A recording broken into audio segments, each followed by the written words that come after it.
আসসালামু আলাইকুম ওরহমতুল্লাহি ওবরাকাতুহু। প্রিয় ভাই ও বোনেরা, আজ আমি এমন একটি কথা বলতে যাচ্ছি যেটা হয়তো আপনার বুকের ভেতর অনেক দিন ধরেই আটকে আছে। আপনি জানেন এটা হারাম, আপনি ছাড়তে চান কিন্তু পারেন না। প্রতিবার বলেন এটাই শেষ, কিন্তু আবার ফিরে যান। আজ আমি আপনাকে বকা দিতে আসিনি বা কিছু বলতে আসিনি। আজ আমি আপনাদের আশা দিতে এসেছি, কারণ আপনি খারাপ নন, আপনি দুর্বল হয়ে পড়েছেন। আর ইসলাম দুর্বল মানুষের জন্যই পথ দেখায়। আজকের ভিডিওটি যদি আপনি শেষ পর্যন্ত দেখেন তাহলে আপনার জীবনের টার্নিং পয়েন্ট হতে পারে। তাই ভিডিওটি শেষ পর্যন্ত দেখবেন, মোটেও স্কিপ করবেন না।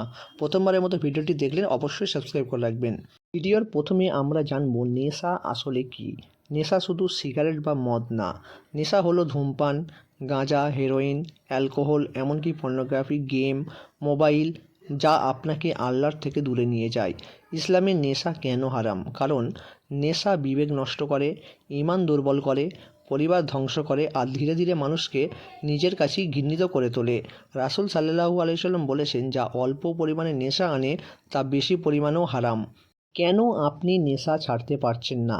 সত্যি কথা বলতে আপনি ছাড়তে পারছেন না কারণ আপনি একা লড়াই করছেন, আপনার রুটিন ঠিকঠাক নেই, আপনার ঈমান খুবই দুর্বল, আপনার চারপাশের পরিবেশ খুবই খারাপ, আর সবচেয়ে বড় কারণ হলো আপনি নিজেকে পাপী ভেবে হাল ছেড়ে দিয়েছেন।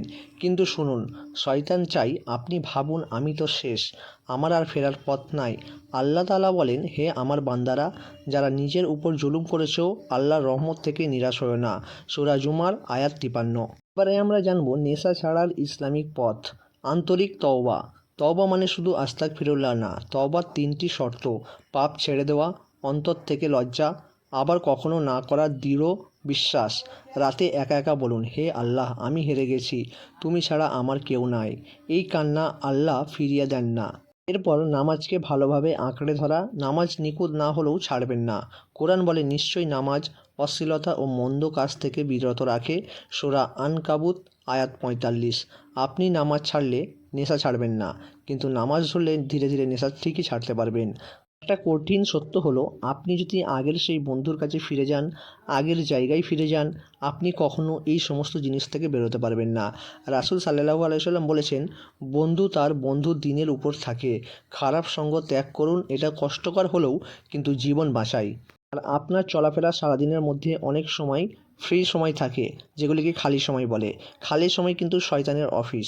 এই সময়গুলিকে আপনাকে যে কাজগুলি করতে হবে সেগুলি হলো কোরআন তেলাওয়াত, জিম, হাঁটাচলা করা, ইসলামিক লেকচার শোনা, নতুন স্কিল শেখা।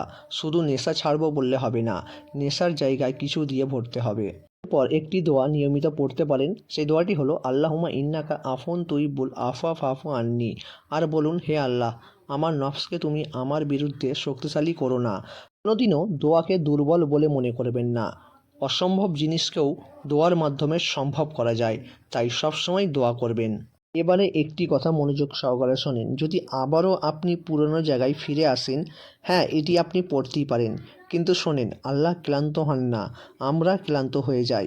পড়ে গেলে নিজেকে ঘৃণা করবেন না, আবার উঠে দাঁড়ান, আবার তওবা করুন। রাসূল সাল্লাল্লাহু আলাইহি সাল্লাম বলেছেন, যে পাপ করে তওবা করে সে যেন পাপই করেনি। সর্বশেষ প্রিয় ভাই ও বোনেরা, আপনি যদি এই ভিডিওটি শেষ পর্যন্ত দেখে থাকেন তাহলে একটু ভেবে দেখুন, আপনি এখনও জীবিত, আপনার এখনও সুযোগ আছে, আল্লাহর দরজা এখনও খোলা রেখেছেন। আজই সিদ্ধান্ত নিন, আমি হাল ছাড়ব না। এই ভিডিওটি একটি শেয়ার করে দেবেন যাতে আপনার মাধ্যমেও অন্যজনেরও দেখার সুযোগ হয়ে থাকে। আর আপনি প্রথমবারের মতো ভিডিওটি দেখলে সাবস্ক্রাইব করে রাখুন। আসসালামু আলাইকুম ওয়া রাহমাতুল্লাহি ওয়া বারাকাতুহু।